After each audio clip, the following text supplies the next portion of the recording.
It's fun to stay at the YMCA. Falcone said Otis Flanagan is the Rat King. A stretch, but worth investigating. I'll search his cell. Then tonight, death row, where Falcone was attacked. I like how you can actually hear his voice being a bit groggy when he wakes up. This feels really realistic because he probably didn't sleep much last night. Where the hell is Woody? Damn it, I saw that look in his eyes when we went to bed. I knew I couldn't trust him not to steal Woody from under my nose. Guess creeps like him only ever learn one way. The hard way. Really hard to miss detail here. Donnican is covered in scars and even has this really weird looking tattoo on his arm. Like, what even is that? A whale's tail or something? Sorry again for the harsh welcome yesterday. Hope your second day in prison is going better than the first. Need anything? Guessing this ain't your first time behind bars. What makes you say that? The way you carry yourself. Confident. I just get the feeling you've been here before. Not my first bid in Blackgate. I've seen a lot of people pass through here. Most of them deserve better than this. Others deserved a lot worse. This man right here is none other than Benjamin Turner, also known as Bronze Tiger, who we see in Arkham Origins Blackgate. Great bit of continuity keeping him here since he recently refused to join the Suicide Squad and instead chose to return to Blackgate to continue serving his sentence. And it's a nice touch that Bruce recognizes him and talks about his time in prison. We also get his echoes of the past later on in this chapter as well. Flanagan's cell. I'll search it for evidence as to how he snuck into death row. Otis doesn't sound like the social type, but he carved out time for group therapy with Dr. Quinzel. To Otis, thanks for the book. I'll give it back to you at next week's session. Joe. Must be Joe from the commissary. What do you mean by session? Distinctive shoe prints, almost like claws. Otis must have cut up his shoes to make these marks. That's all the evidence. Without my analysis tech, I can't perform a more detailed search. I'll trust my instincts. Since Otis ain't here, I gotta go somewhere he hung out a lot. I really like the detective work Bruce does here. Even without all his tech, he's still able to put the pieces together, which really shows why he is the world's greatest detective. I've run plenty of counterfeiting jobs before. What I need is something that'll work in a joint. What do the boys in here want to buy, and can I make fakes of it? Let's see here. Counterfeit art? Nah, wouldn't work. Not a very discriminating audience in Blackgate. Drugs might do the trick. Too dangerous. I'll think on it some more. This throwaway prisoner is actually one of the guys Batman interrogates and apprehends in Arkham Origins from the side missions, a counterfeiter named Chucky Burks. Just amazing attention to detail that they pulled from that game. Clearly the devs did their homework when weaving in details like this. Our escape plan is coming along, fellas. We got blueprints for all the key sections of Blackgate mapped out. And we've ID'd some blind spots in the security cameras. We just gotta figure a way out of ourselves quietly. That guy downstairs, Otis Flanagan, he escaped and they haven't found him yet. How hard could it be? Yeah, but he learned how to control the minds of rats. How long do you think something like that would take? Realistically. We get a little bit more insight about Otis here from the other prisoners. We already suspected he could control rats, hence the name Ratcatcher, but this is the first time the game actually says it outright. It's a little hard to tell, but that is a poster of Candy on the cell wall, one of Penguin's helpers from Arkham Origins. Unless Ma can dig up some bail money, I'm gonna be in here a while. I might have to join up with the crew. I don't know if I'm buying everything they're selling, but they say Gotham's a sinking ship. Waka what now?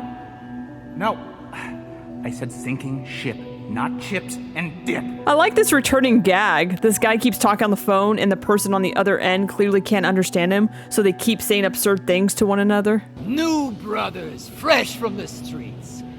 You earned your place here. Damn right they did. Guy here shot a paramedic trying to pull a cop from a car wreck. Well, now that you've robbed and beaten and murdered your way into Blackgate, the real work begins. I know the rats are supposed to be more cult-like, but seeing this, it kind of feels like an after-school club, and they're about to start snapping their fingers at the Romans, like they're the Jets and the Sharks. Once again, they show us how the rats are affecting Gotham outside the prison. They're even taking down well-known figures like Sionis and his steel mill, which may be abandoned, but it's still causing problems. I really can't say this enough, but the world building in this game is genuinely impressive. It constantly reminds you that what's happening here isn't isolated. It's impacting the entire city.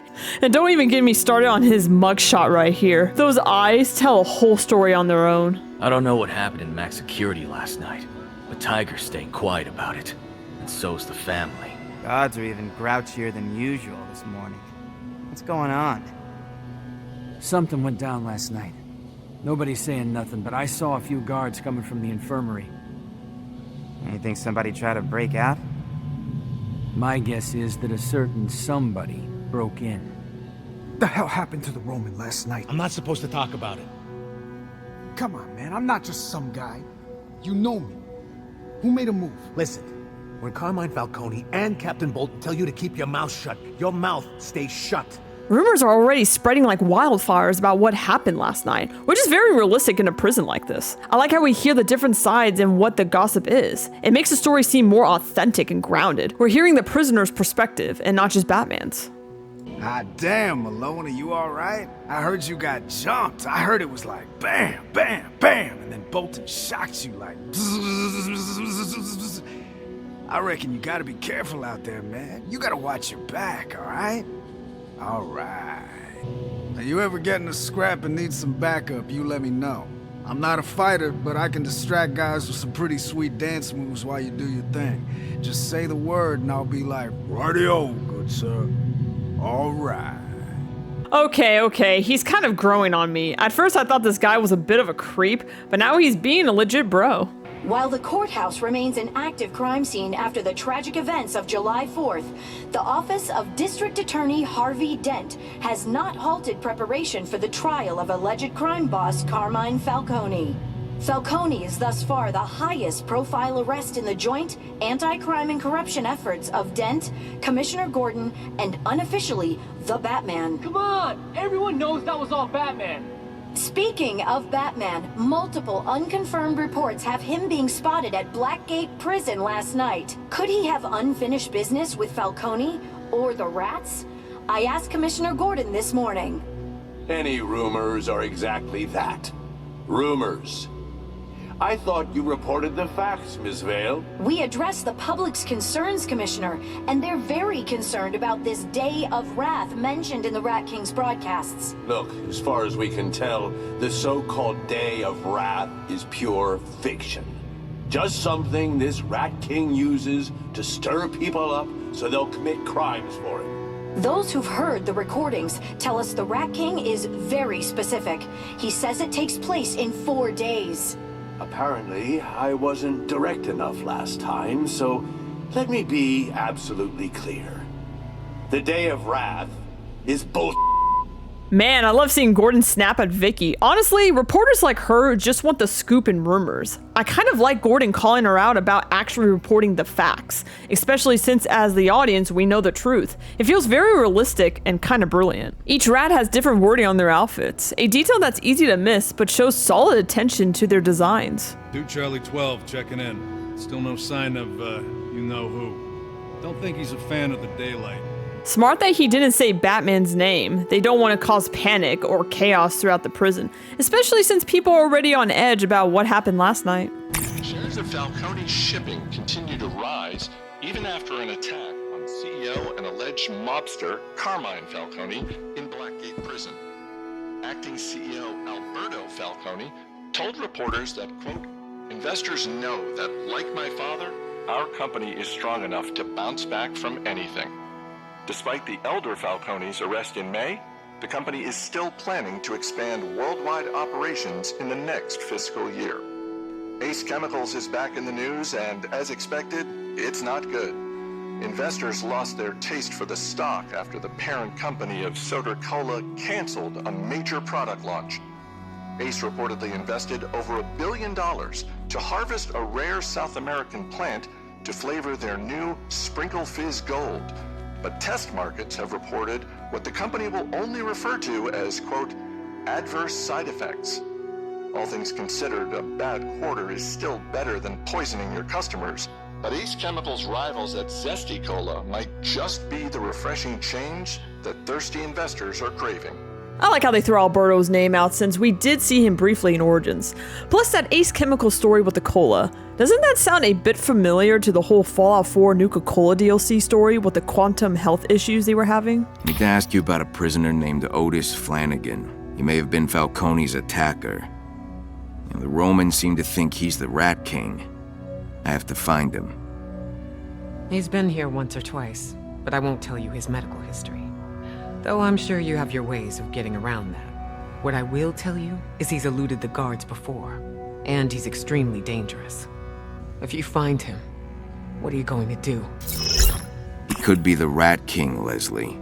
I'll make him talk, whether he wants to or not. I love how Leslie's like, I know you're gonna look it up anyway. She's such a mom. I also like that she's intentionally vague about Otis to keep some mystery for the player. Ever met Dr. Crane? Yeah. He sat in on my annual review. Partway through, Brandon goes to take a whiz. Crane doesn't say a word, just starts pacing, taking notes with those beady little eyes locked on me. And I thought Professor Strange was a kook. You ever bump into Dr. Quinzel? A couple of times. She really believes in all that rehabilitation stuff. I saw a note she left in someone's cell once. It had horses and rainbows drawn all over it. Ooh, some nice foreshadowing for Dr. Crane and Dr. Quinzel. Kind of forgot they're in the game since we haven't seen them yet, since all this talk about the Rat King. Great way to keep us engaged. And the way he said horses is amazing. Hey, Okolsky, why you in the army? To shower with dudes. Mate? Insects. Come on, man. You know I hate it when you do that. You just started the friggin' game and you're trying to get into my head. Your first mistake is thinking the game just started. I'm trying to teach you the Rat King's lessons. Is this the mind game that there are no chess pieces? And are they doing some kind of telepathic thing? Or did they just forget them? Then again, we did find some chess pieces in the cell earlier, so maybe. Whoa, DeMarco, can't let you through. The rats don't want you down there. You and me were on SWAT duty for years. Now you're telling me I can't walk where I want? I'm not afraid of those cultists. I dealt with worse on the outside. You had a badge and a gun on the outside, John. They took him when you killed Rombo. Gosh, they just keep pulling the rug from under me. This John DeMarco fellow is someone Batman also interrogates and apprehends in Arkham Origins from the side missions. One of the corrupt cops in the Gotham City Police Department who acts as a member of SWAT Division alongside his partner here, Cunningham.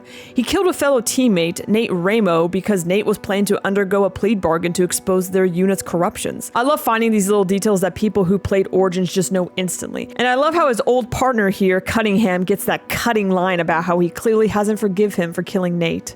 Great stuff. Damn shame what the rats did to us last night. That's twice they've gotten to the Roman.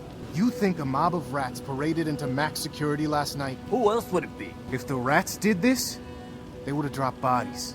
But everyone in our crew's still breathing. Something don't add up. I kind of like how there's this divide that some prisoners don't believe in Batman or haven't even heard of him. To them, he's just a story. It keeps the world feeling lived in and realistic. You ever meet a guy in here named Franklin Accardo? Big scar on his left arm? Older guy. Part of the Bloodhaven 6? In here for racketeering, yeah? Yeah. Heard he got a pacemaker put in after he came in here. Wonder if it's still ticking. Pretty sure he got parole last month. Lucky bastard. My jaw hit the floor when I heard that name in the Bloodhaven 6. That should ring a bell, especially with that pacemaker, because that's one of Professor Pig's soon-to-be victims in the coming years when we get to Night. Wow, they just know how to feed my nerdy soul. You're fair as Boyle, aren't you? God, haven't you animals gotten your fill of assaulting me? Whoa, relax. We met before, on the outside. Ian Chase. How about I keep the rabble off your back and you and me talk business? This game was made for me. Ian Chase here is the last prisoner that Batman interrogates and apprehends in Arkham Origins. He was the one who pissed off Bruce the most for his senseless murder of his friends, and it was in the same alley that his parents got killed. And it makes perfect sense that he knows Ferris Boyle, since they were both relatively wealthy and upper class guys. I know I keep repeating myself, but these little details are making my analysis brain go in overdrive, and I love it. Come on, you can tell me what happened to Falcone and the boys last night. Who was it? Captain Bolton? If you've been there like you're supposed to, you'd already know. I told you, my vertigo was acting up. Every time I got out of bed, I nearly passed out. That wasn't vertigo. The problem's with your spine, as in you ain't got one. Loose Lips was in fact there that night, I guess acting as a bodyguard for Falcone in his little corner, I guess. But I will admit, this got me thinking when he said he was suffering from vertigo. I bet Batman gave it to him when he brought him upside down and dropped him like 10 stories.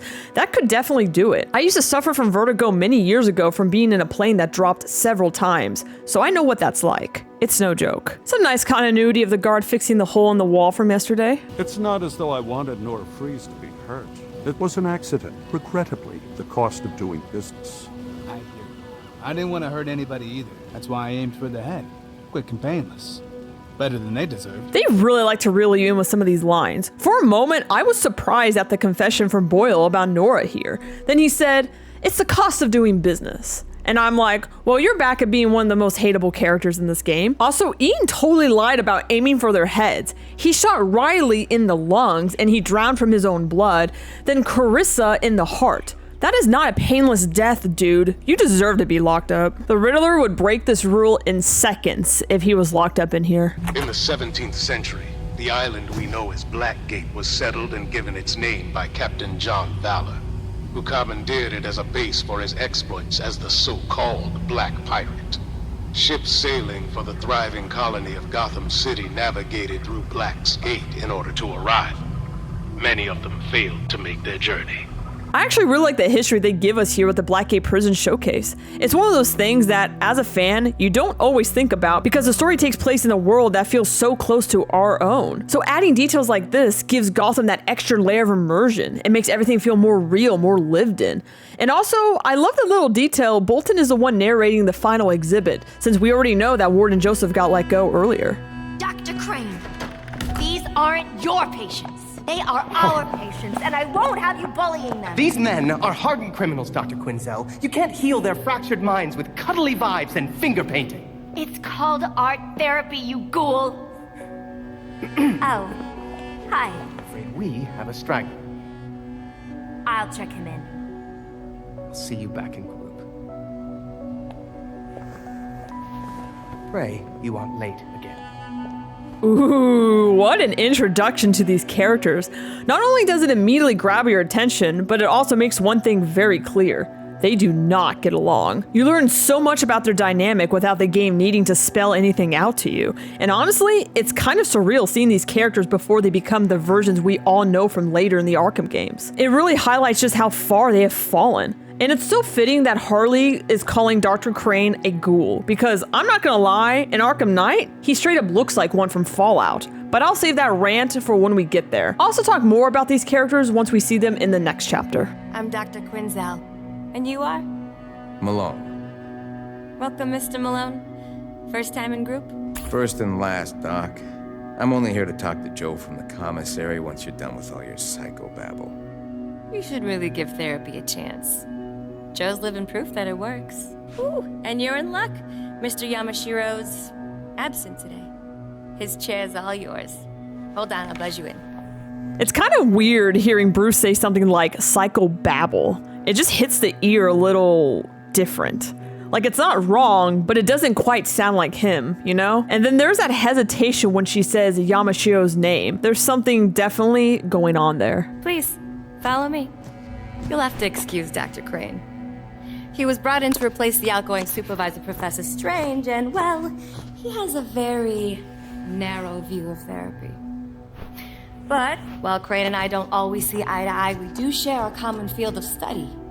Yeah, what's that? The shadow. Come on, new friend.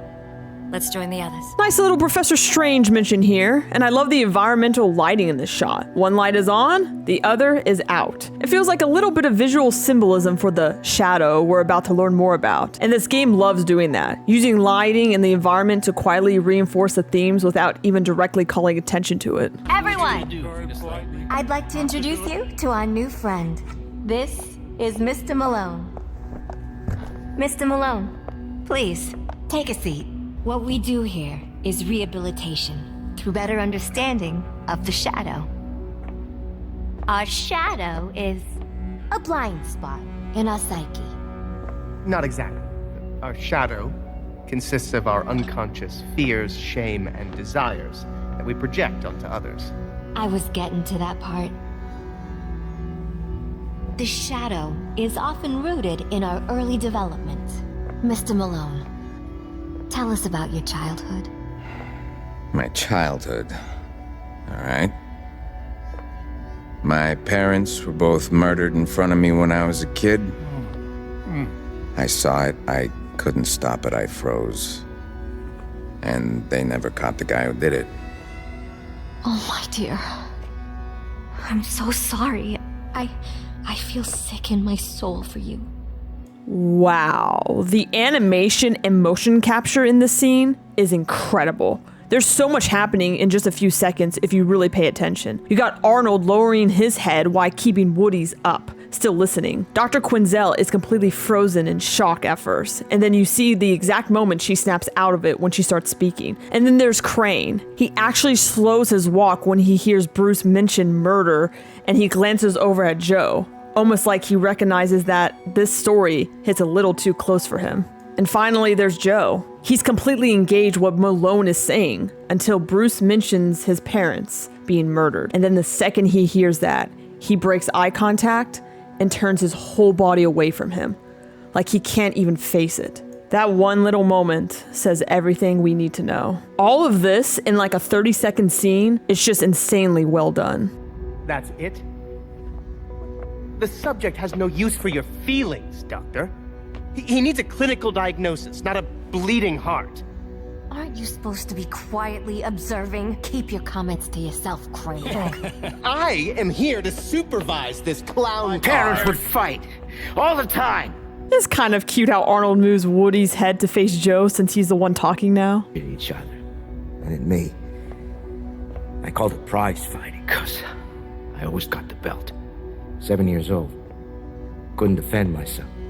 I did some awful things over the years to get back at them. Your shadow never leaves you. You wrestle with it all the time. But you can learn to coexist. Thank you, Joe. That was beautiful.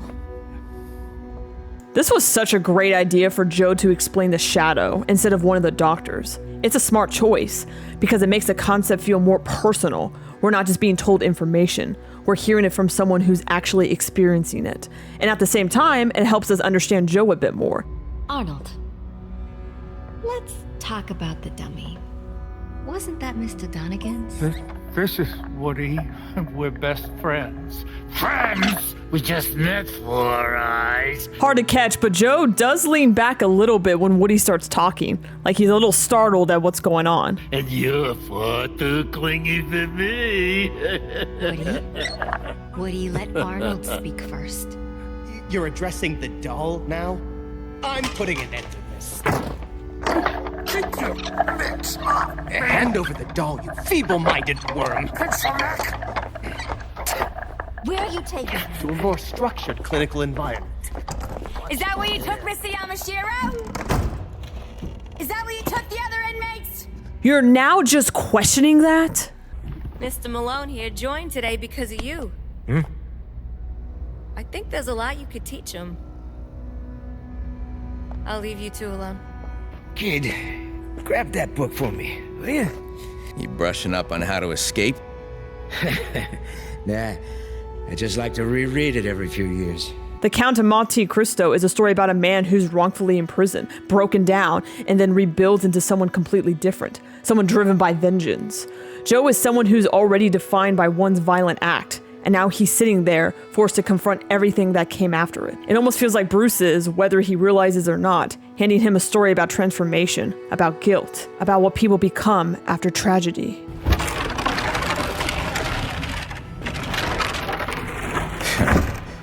This place is full of secrets. Why, you don't throw anything away? I threw my life away, kid. But yeah, nowadays, I'm a bit of a pack rat. So, what's on your mind? I need to get to death row. I see. You should get yourself fitted for a pine overcoat first. I'm not looking to die there, just visit. I don't think you understand the function of death row. In any case, you'll need an access code just to get through the front door. Great. An access code. You got one? Nah, this ain't small potatoes. If you want an access code, you'll have to do something for me. Name it. I really like how they characterize Joe here. He's clearly not dumb. He understands that he messed up in his life, and now he's facing the consequences of his action. And you can feel it in the way he carries himself. There's a level of awareness there, maybe even regret. But what's interesting is the dynamic starting to form between him and Bruce. I run a side hustle, as you're well aware. It just so happens I have a package for someone. Needs to be delivered. Sounds easy enough. Look, I'll help you, but I gotta know. What the hell are you hoping to find in Death Row? The chapel. I'm looking to repent. I hear they got a good confession booth there. You really want to confess your sins, kid? Stick with therapy. Not the best excuse, but at the same time, I feel like Joe can be like, there's Bibles in the library too, you know. Go find an inmate named Bird. He'll be in the yard. Give Bird this package in exchange for a bundle of cash, but don't be a hero. And don't resort to violence. Oh god, it's all from my mic. Conveniently in an arena-shaped location. Almost as though I am about to engage in a rout of fisticuffs. Yes, and he has his boys. Oh, lovely. I wonder what's gonna happen next. Oh, and look, the door has also locked. Even better. I got a package for you from Joe. Give it here. That feels light. You playing games with me? No, no games. I'll just take your money and be on my way. I expected more. If Joe can't deliver, then I keep my money. Don't sound fair, Birdie. Life isn't fair. You know, I was born in Peñaduro prison. And you're gonna die in Blackgate. Come on, the joke was right there. He could have said, Life's not fair. I was born in the darkness. So wrong in so many ways. Stop it. It's fun to stay at the YMCA. Young man, there's no need to feel down. I said, young man. Pick us up off the ground. ground. The young man. Your blood, someone else's. It was a group effort. I told you not to get rough with them. Yeah, well, I had no choice. We always have a choice, kid. And the access code? 0529. It changes in the morning, so do what you have to do before then. Thanks. Don't thank me. You did good work. Apart from the violence. I think they should have given us the choice to fight Bird, especially since this game leans so much into player's choice. It feels like a missed opportunity, but at the same time, it might have just been something they had to cut during development, so it's not a huge deal, just something I wanted to point out. Ever take Woody out of this cell again, Wesker? You hear me? But Dr. Quinsell said, we have a connection, Donegan.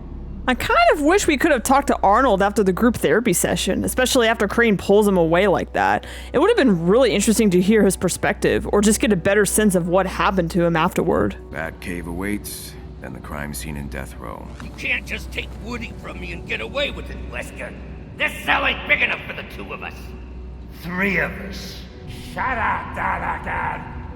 I'm tired of you putting words in my mouth.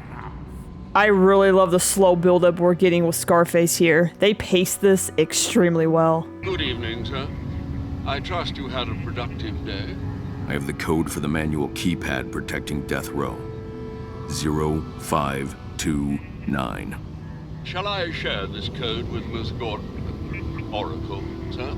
Cracking is one of her... I know what she's capable of. I have what I need to access the Death Row Chapel where Falcone was attacked. Ah, yes, Blackgate Chapel. A good place to find religion, or in this case, a cult. I might not find the Rat King there, but I'll find something. Happy hunting, sir.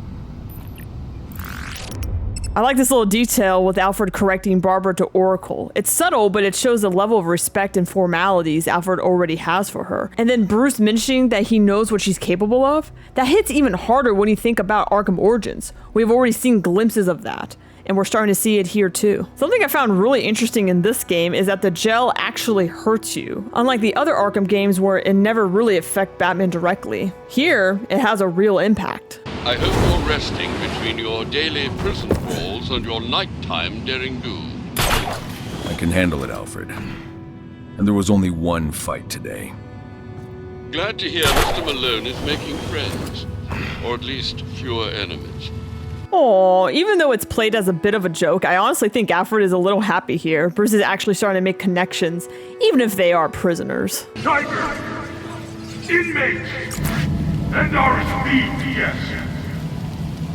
Whatever fate you had in the old order died last night! The police call was one thing! Blackwood needs Tiger! Lucky needs me!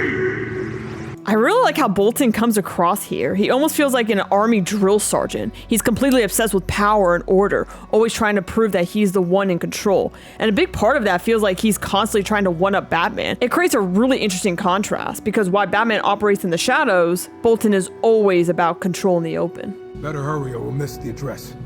He ain't taking attendance, and the security cams are down. Rats chewing on the wires. That why we got so many guys sitting here? Hard to say. A lot of reasons flying around. I heard he's finally hunting down Flanagan and the missing rats. Said he wants the chapel cleaned up ASAP after the Falcone attack. I don't buy either. You see him light up when he found out Batman's here? I only seen him smile twice. Once when he tased the guy fresh out of booking. And last night when Batman put 3 of our guys in traction. That's a nice bit of continuity. We actually saw Bolton smirk earlier when he tased Malone. Hold on. Just because I expect much from Batman does not mean I expect little from you. Shape up, Tiger! Oh dang, Bolton is not messing around here. The second you take out his guards, he immediately calls it out to the others. And that's a big difference from the other Arkham games. Usually you got, what, 10 seconds, maybe a bit more before anyone notices? Here, nope, it's instant. Guess it adds another layer of difficulty in this game. The backup generator needs a jump. Alfred, ready the Batwing to deploy the shock gloves. Right away. I get so giddy hearing that. We get to use the shock gloves again. Most broken gadget in the series. Lucius miniaturized the electrocutioner's design to integrate with my gauntlets. Now you're putting it to use in the name of justice. Every punch charges up the shock gloves. An attack combo will activate them. Tiger isn't ready for this. Oh wow, nice little Lucius and electrocutioner shout out here. I love how simple design is too. It's literally just a small attachment added to his gloves. Nothing flashy, just effective. Mechanical rats. I can destroy them with a batarang. Strange vermin, sir. How do the rats have time and or money to make these things? Miss Quinzel, I'm giving you a chance here. Do you know what happens if the prosecution can try Julian Day as a sane man? He'll get the death penalty. And this city will thank you for helping to remove a cold-blooded killer from the streets.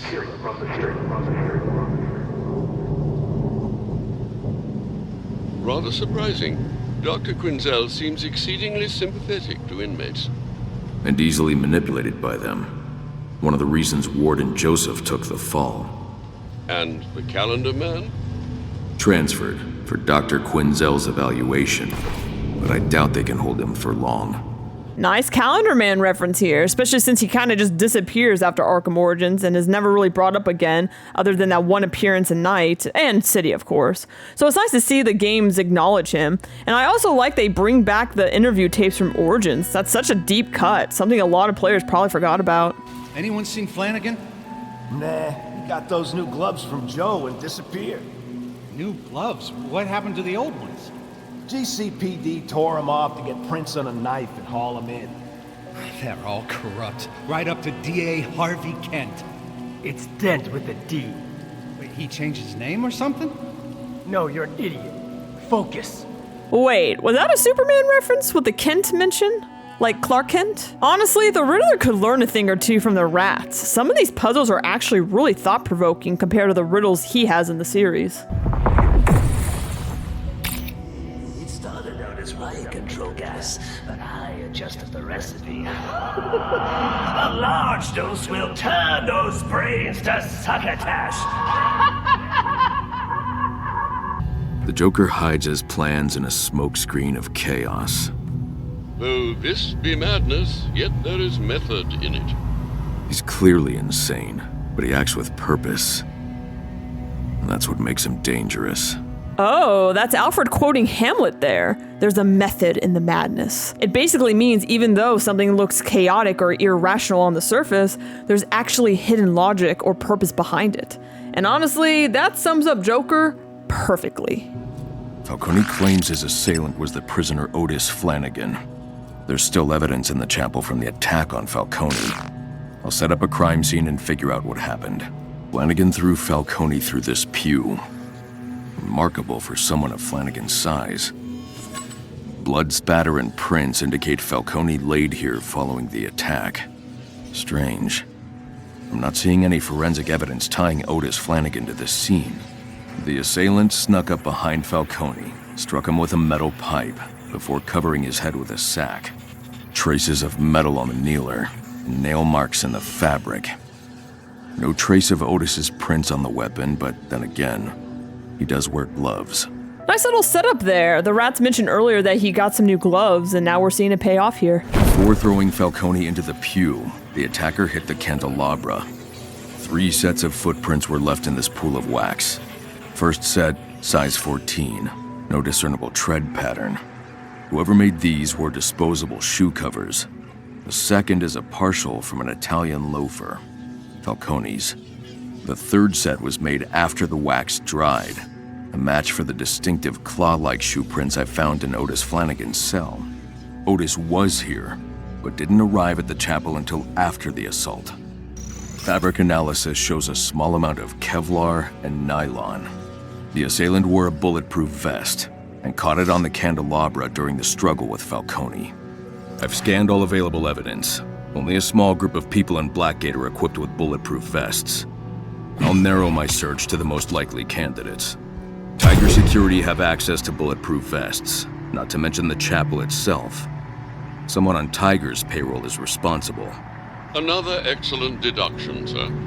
Perhaps Otis Flanagan could provide a suitable explanation for why he was framed. I don't think I'll have to wait very long. You can feel Bruce's mind racing here, trying to figure out who did this and why. And I also love the detail with the rat catcher hiding up in the air ducts like the little rodent he is.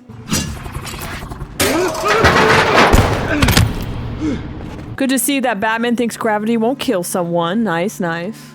Well now, my son, have you come to confess your sins? You were here the night Falcone was attacked. Why? Searching.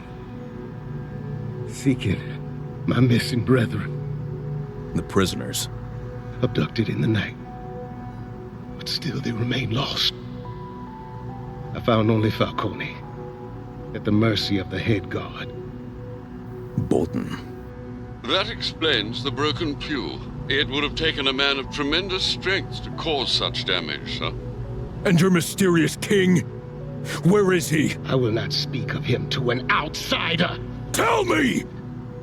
The Rat King will reveal himself on his day of wrath. Even I still have scales upon my eyes despite my devotion. He is coming. Even I do not know the hour or the day. Enough! The Rat King is no messiah. He's just another criminal, and I'm going to take him down. This is probably my favorite scene in the entire game so far. The acting here is just immaculate. Kari Payton does not get enough credit in the voice acting department. We already know he voices Warden Joseph, Azrael, and Killer Croc in Origins, but this might honestly be his best performance in the entire series. You can feel everything he's putting into this performance. His passion, his emotions. Even though we can't see his facial expressions, but you can totally feel the enthusiasm coming through the mask. And that is not easy to do. There's also this almost pastor-like quality to the way he speaks to this character. The way he delivers his lines, it feels personal, like he's preaching to a group, but also holding something back. It adds this extra layer to his character that makes this whole scene even more powerful. And Roger's doing an amazing job here too, don't get me wrong. The contrast between these two performances just elevates the entire scene. It's just a really powerful moment right in the middle of the game too, and it completely pulls you in. Why did Falcone think you attacked him? Once Bolton's vile work was finished, I pulled the bag from the Roman's head and called for help. Vengeance belongs to the Rat King. Not to me, not to Bolton. All things are in his plan, Batman. For your sake, Otis, I hope you're telling the truth. I suffer for honesty, not lies. What a line. That genuinely felt like something pulled straight out of a classic novel or a powerful speech. The writing in this game is just so strong. It knows exactly when to hit you with those lines like that. I swear, I can't stop praising the writing here. They're cooking. Batman, my friend! I have not sinned, and yet you punish me.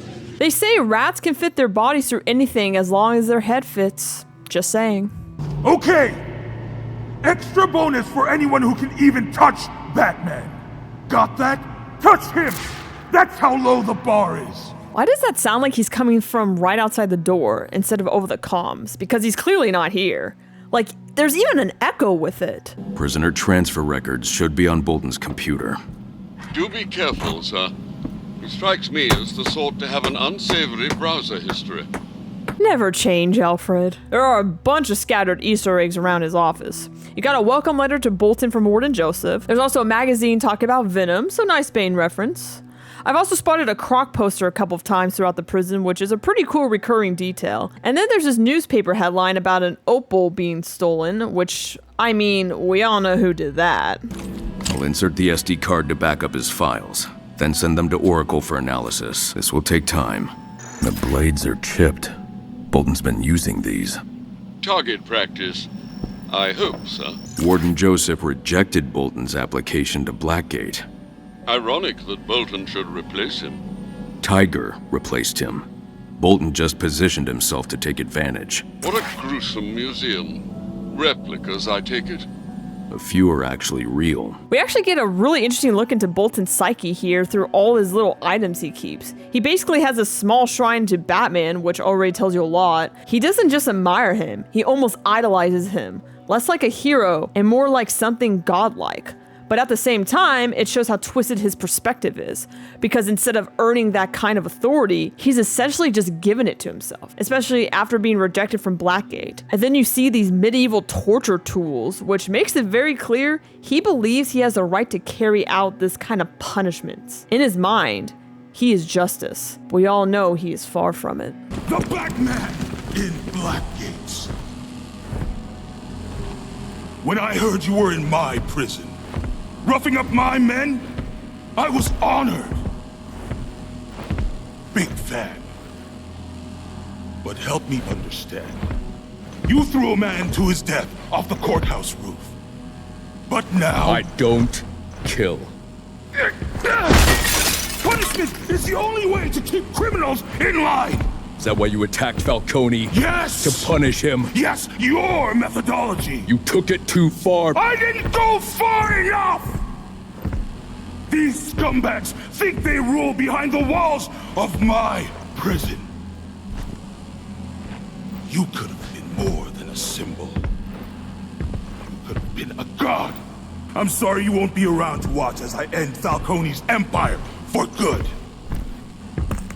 What's the expression? Never meet your heroes.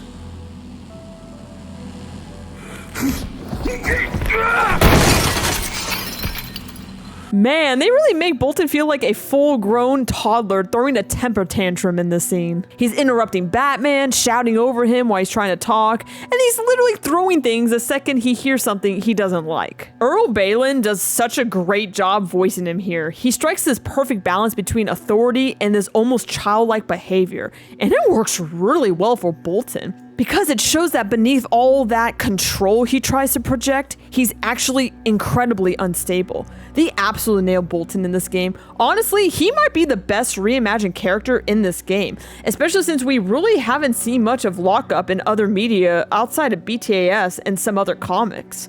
So they have a lot of freedom with him, and they take full advantage of that. From his design to his voice acting to the writing, it all comes together perfectly. Kill him. Shoot his ass!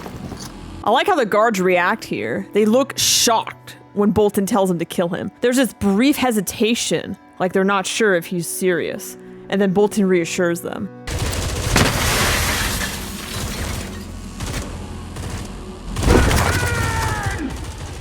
Whoa, that scream of anger from Bolton when Batman escapes is just chef's kiss. You can hear everything in it. The frustration, that almost pained scream, and even a bit of fear that Batman got away. It actually reminds me a lot of the final scream from Ramesses in The Prince of Egypt, which is my all-time favorite animation film. That same mixture of anger, desperation, and loss all coming through in one moment. Are you all right? Yes. Oh, thank heavens. Bolton's lost it. At least you disabused him of the notion that you are allies. His methods are extreme and misguided. Leslie's right. Beating the rats won't turn up the Rat King. Do I detect a change of heart? A change of strategy. Aw, not only do we have Alfred checking in on Bruce, but you can also feel Bruce starting to come to terms with what Leslie told him earlier in Chapter 2, that violence isn't always the answer. And that's some great character growth for Bruce. A cage match schedule. Bolton's running an illegal boxing club, and Falcone's running the books. The business partners had a falling out. Or someone turned them against each other. Looks like there's a special match scheduled for this morning. Bolton said he's going to end Falcone's empire. That's where he plans to do it. Another job for Batman, sir? No. Too many tigers in the cage. You'd face Captain Bolton without your equipment. The element of surprise has always been my best weapon. Bolton said he would end Falcone's empire. He'll make his move in the cage this morning. I love how confident Bruce is here. He knows he can take down Bolton with his bronze and his brains. And that's what makes this version of him so great. It was an accident. Like the last time. Oh, jeez, honest. No time for waterworks. We gotta clean this up. Like last time? Oh boy, Arnold has officially fallen into insanity. You won't get away with this. Who's gonna stop me, Grey Ghost? I swear an oath to protect the people of Gotham. You couldn't save anyone even if you tried. You hide like a coward and watch their suffering. Take that back. Hey! You hit me! Cut it out! Take it back. I was only saying what they said on the show. Take that back or you'll be sorry. Stop it! That's enough playing for one day. He hit me. It was an accident, Harvey. Apologize, Bruce. Someday, the bad people will get what they deserve. I will hunt him down and make him pay. Bruce! Sit down! I'll help you find the person who took your parents, and you can make him pay. All right, stop it. Listen to me, both of you. What you're talking about is revenge. That's not justice. Oh man, what an amazing scene. I love how Harvey is the one who pushes Bruce over the edge here, ultimately leading to Bruce punching him. And then right after that, they come to the agreement. Harvey will help Bruce find the man who killed his parents. But that's when Leslie steps in and reminding them that revenge isn't going to solve anything, keeping him grounded even though he doesn't realize it. 3 days! Welp, that's not good. Welcome to the cage! Now fight, you maggots! Alright. It's your prison. Now, I'll be done here. We're just beginning. Your death will bring new life to Blackgate. Somebody help me! Guards! Anyone! No one is coming to your rescue. But I'll give you a fighting chance. Huh? Enough! Welcome. Looks like someone's still loyal to you. You're what the family sent here! The Falcone blood's running thin, but your blood will run plenty. All right, Bolton's boss fight. First thing I do want to point out, in the trailers, it actually looks like you fight him as Batman. So they probably did that to keep Malone's reveal a secret, which is a really smart move. Apparently a lot of people from the Reddit page struggled with this fight, but my husband actually said Falcone was a bit harder than this one. Granted, he's definitely more of a hardcore gamer than me, so I'll take his word for it. But honestly, I think this is one of the best boss fights in the game. It feels like a mix between Bane and Deathstroke. You got the charging attacks and the electrified whip he throws at you. It's all about dodging, timing your hits, and building up those combo punches and breaking the glass tubes on his back. It's chaotic, aggressive, and just a little unhinged, just like him. Overall, just a really enjoyable boss fight, and it fits Bolton's character perfectly. What demon bitch gave birth to you? The one named Justice. He's gonna kill him! Done! Get him out of here! Captain, he's breathing! Captain, you're done, Malone! Oh, my head. The hell did you guys give me? Dr. Crane gave you something for the pain. Crane. Shave and a haircut. We'll talk to our friendly neighbor, and we'll see how to escape isolation next time in Chapter 4. What are your thoughts on Bolton, aka Lockup, in this game? Let me know down in the comments. And if you enjoyed this video, don't forget to hit that like button. And if you want to stay more connected, I post regularly on the community tab about news on Batman media, fun polls, behind the scenes, and so much more.